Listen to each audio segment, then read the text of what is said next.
اعوذ باللہ من الشیطان اللعین الرجیم بسم اللہ الرحمن الرحیم الحمدللہ رب العالمین الصلاة والسلام علی سیدنا و نبینا و طبیب قلوبنا و شفیع ذنوبنا ابی الزہراء محمد المصطفیٰ وعلی اہل بیتہ الطیبین الطاہرین المعصومین لا سیما امامنا المنتظر والحجۃ الثانی عشر روحی وارواح العالمین لتراب مقدمہ الفداء اما بعد فقد قال اللہ تبارک و تعالی فی کلامہ المجید وفرقانہ الحمید بسم اللہ الرحمن الرحیم ان اللہ مع الصابرین۔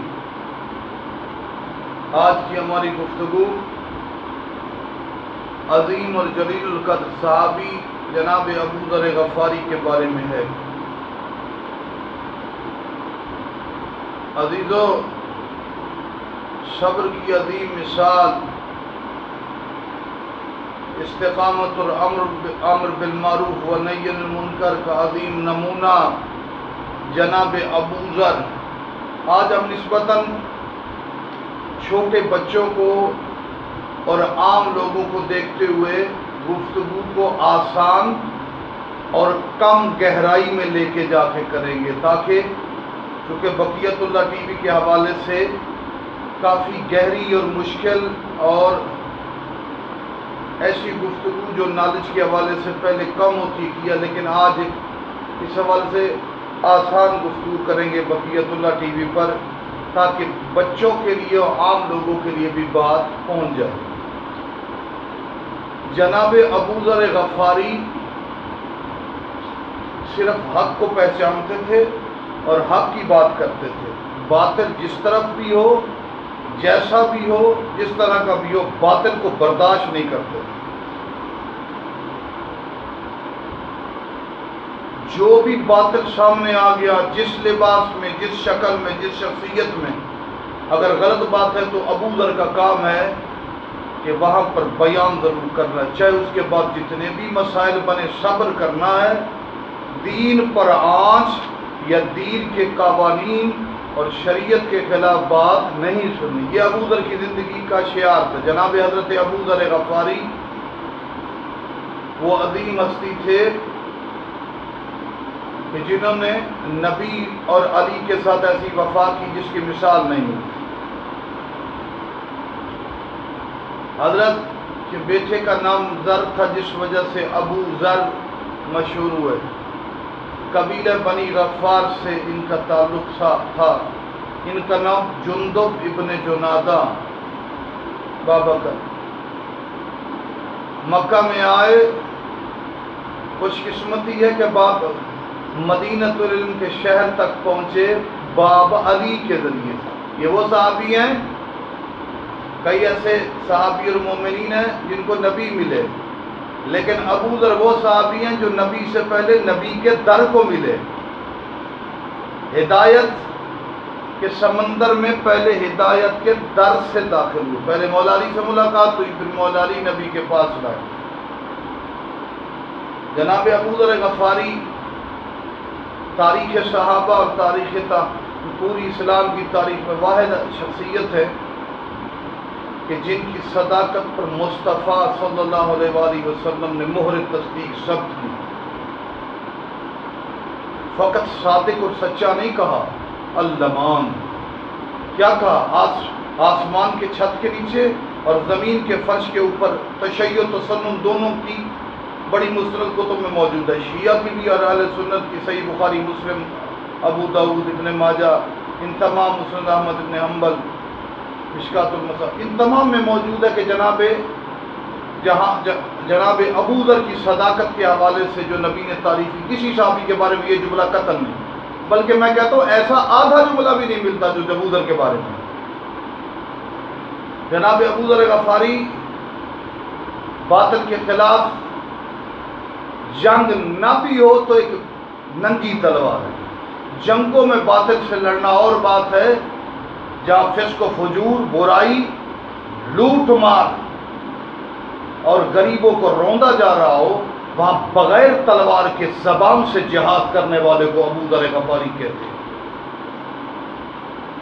جناب ابو ذر غفاری کا بڑا طویل تبلیغ کا دور ہے، نبی پاک کے زمانے سے لے کر 35 ہجری تک دین کے کسی جز کی مخالفت کو برداشت قطعاً نہیں کی۔ افسوس کہ جس صحابی کی نبی نے سب سے زیادہ تعریف کی، ایمان کے 8ویں درجے پر فائز، اور میں کسی ایک فرقے کی بات نہیں کر رہا میرے عزیزوں، تمام مسلمانوں کے فرق اس چیز پر متفق ہے کہ نبی نے سچوں میں بڑا سچا کہا، جو صداقت کے آسمان کی معراج ہے، جو شرافت کا عظیم نمونہ ہے۔ لیکن میں سوال کرتا ہوں اسے کہ تنگ کیوں کیا گیا؟ جس کی صداقت، جس کے بیان پر مصطفیٰ نے مہر لگائی، صدر اسلام سے لے کر 35 ہجری تک جس پر ظلم کیے گئے، اس کی ایک ہی وجہ ہے، اس کو غدیر یاد تھی۔ وہ غدیر میں مولا علی کی ولایت کو دیکھ چکے تھے اور علی کی ولایت پہ پابند تھے۔ زہرا کو ووٹ دینے والے کا نام ابو ذر ہے، کہ بی بی کے حق کی وکالت کرنے والے کا نام ابو ذر غفاری ہے۔ اور یہ ایک میں حقیقت کر رہا ہوں، کسی پہ تنقید نہیں، بنی امیہ کی ریت اور اس وقت آج اس وقت تک وہ چل رہا ہے سلسلہ، کہ جو مولا نبی کے بعد جس نے مولا علی سے پیار کیا اس کے مقام کو چھپانے کی کوشش کی۔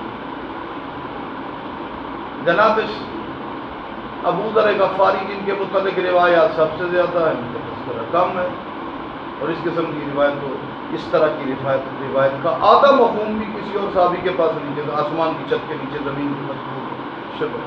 لیکن چونکہ عاشق علی تھا، جگہ جگہ بتلاتا تھا کہ نبی کے بعد علی ہے، نبی کے بعد علی ہے۔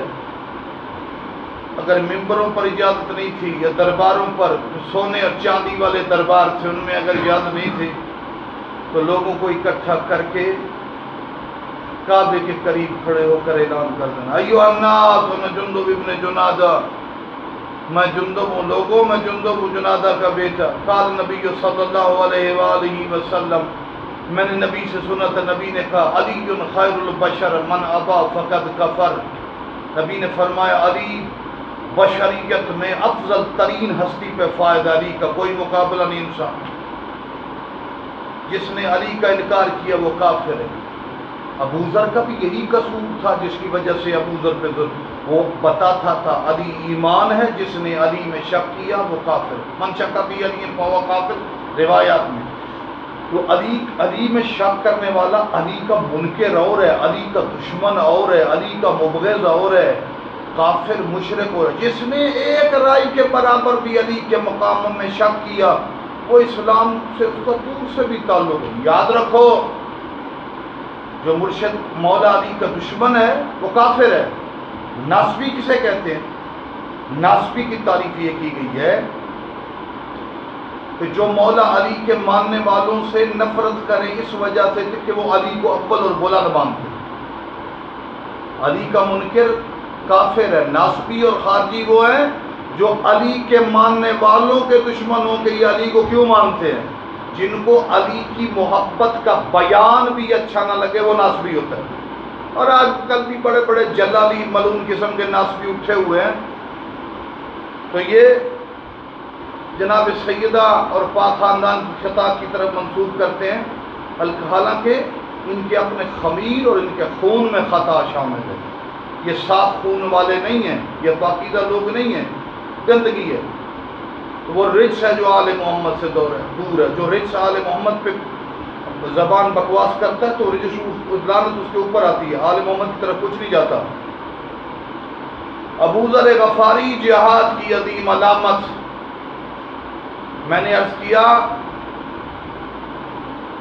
کم و بیش 25 سال امر بالمعروف و نہی عن المنکر اسلامی ادوار میں غلطی ہو رہی، کیا غلطی کی ابو ذر اصلاح نہ کرے تو کس نے کرنا ہے؟ غلطیاں ہو رہی تھی نا اسلام کے ادوار میں، اس کو آخر بتانا تو ہے۔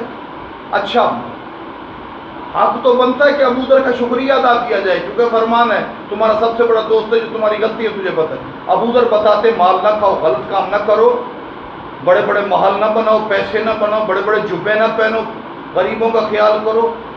یہ ابوذر کی بات نعوذ باللہ غلط تھی، یہ حق تھی. ابوذر وہی کچھ کہتا ہے جو علی اور نبی کہتے تھے. اس کے ریئیکشن میں تو مسلمان سلاطین کو چاہیے تھا کہ کہتے ہیں ابوذر تمہارا شکریہ، ہم غلط تھے. وہ خطا وہاں ہے جہاں اہل بیت نہیں، خطا وہاں ہوتی ہے. اور خطا کا اہل بیت کے بیت عصمت کے قریب سے گزر ہی نہیں ہو سکتا. اہل بیت تو اہل بیت. ابوذر اس ہستی کا نام ہے جو خطا سے محفوظ ہے، خطا کو بتانے والا، دور کرنے کا علاج کرنے والا ہے. ابوذر دین کی تبلیغ کرے، دین کے دعوے دار اس پہ ظلم کریں، اس کو ماریں، اس کو اذیت کریں، ایسے اونٹ پر سوار کریں کہ ان کا گوشت ہڈیوں سے جدا ہو جائے. وہ نبی کے سینئر ترین اور بزرگ ترین صحابی کے ساتھ، وہ یہودیوں کے علاقے میں نہیں، مجوسیوں کے علاقے میں نہیں، مسلمانوں کے علاقے میں اتنا بڑا ظلم. اور قصور کیا ہے کہ دین بتاتا ہے. دین بتانے والے کا دینداروں کو شکریہ کرنا چاہیے. یہ ظلم کر، اس کا مطلب ہے دین نہیں تھا. جو دیندار ہو وہ دین کی بات پہ خوش ہوتا ہے، جو دین کی بات اور تبلیغ پہ خوش نہ ہو وہ دیندار نہیں ہوتا، بے ایمان ہوتا ہے. جناب ابوذر غفاری، جندب ابن جنادہ، یہ وہ ہستیاں ہیں کہ جنہوں نے ڈٹ کر مقابلہ کیا، پوری ترتیب نہیں ٹوٹنے دی. ترتیب توحید، نبوت، ولایت، اعمال، نیکی.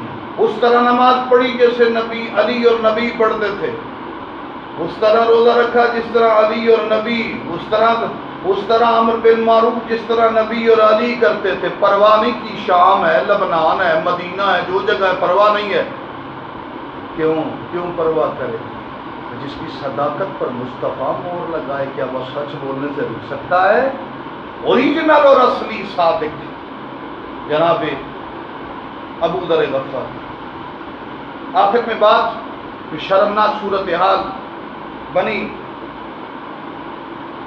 حق کے بیان کی وجہ سے، انہیں مدینہ بدر کر دیا گیا، ربضہ کے صحرا میں بھیج دیا گیا، جہاں آدمی کیا اونٹ بھی، ہاتھی بھی زندہ نہیں رہ سکتا کہ انسان کی کیا کرے. میں سوال کرتا ہوں، ابوذر غفاری شہید ہے، میں سوال کرتا ہوں کسی کو ایک کمرے میں بند کر دو 3-4 دن اور پانی اور غذا نہ دو تو ہم نے تلوار ماری نہ زہر دی ہے، نہ تلوار ماری نہ زہر دی. دروازہ بند کر کے رکھنا، واضح طور پر تم قاتل ہو، تم نے اس کو بھوک اور پیاس سے مارا. جناب ابوذر تلوار کی وجہ سے نہیں، زہر کی وجہ سے نہیں. تو یہ بھی اسی قسم کی ایک طریقہ تھا، نہ تلوار مارو نہ زہر دو. ربضہ کے صحرا میں بھوکا اور پیاسا دنیا سے چلا گیا، کیوں؟ علی سے محبت کرتا تھا. اور پھر بنی امیہ نے ریت بنا دی، جو جتنے کمالات کا سمندر ہو، اگر علی اولاد علی اور اہل بیت کو ماننے والا ہے، اس کے فضل کو چھپاؤ، اس کو پیچھے کرو. اور جعلی حدیثوں کی فیکٹریاں چلتی بھی رہے، قیامت تک ابوذر کا نام باقی رہے گا. آج میں اپنی بقیت اللہ ٹی وی کے توسط سے بتانا چاہتا ہوں، آج بڑے بڑے مزارات مظلومیت میں، بقی میں نبی کی بیٹی کی قبر پہ ظلم ہو رہا ہے، باقی اصحاب اہل بیت کی قبروں پر، شام میں بھی جناب حجر بن عدی دوسری قبور پر ظلم ہوا. لیکن ابوذر کی مظلومیت اس کائنات میں بالکل جدا، علیحدہ اور بہت عجیب ہے. کچھ قبروں پر پتھر تو پڑے ہیں، ربضہ کے صحرا میں ٹیلے کی شکل کی قبر ہے، نہ کچھ زیارت کرنے جا سکتا ہے، قریب ہی کوئی نہیں جا سکتا. گویا صحابہ کے احترام کے دعوے دار، سینئر ترین، عظیم ترین، بلند ترین، صادق ترین، شریف ترین صحابی کی قبر پر صحابیت کے احترام کا دعویٰ کرنے والے سعودیہ میں ظلم کر رہے ہیں. مالک ذوالجلال جناب ابوذر غفاری کا صدقہ ہمارے گناہ معاف فرمائے. اس سچے اور نیک صحابی کا صدقہ ہمیں اہل بیت کی محبت پر ثابت قدم فرمائے. والسلام علیکم ورحمۃ اللہ وبرکاتہ.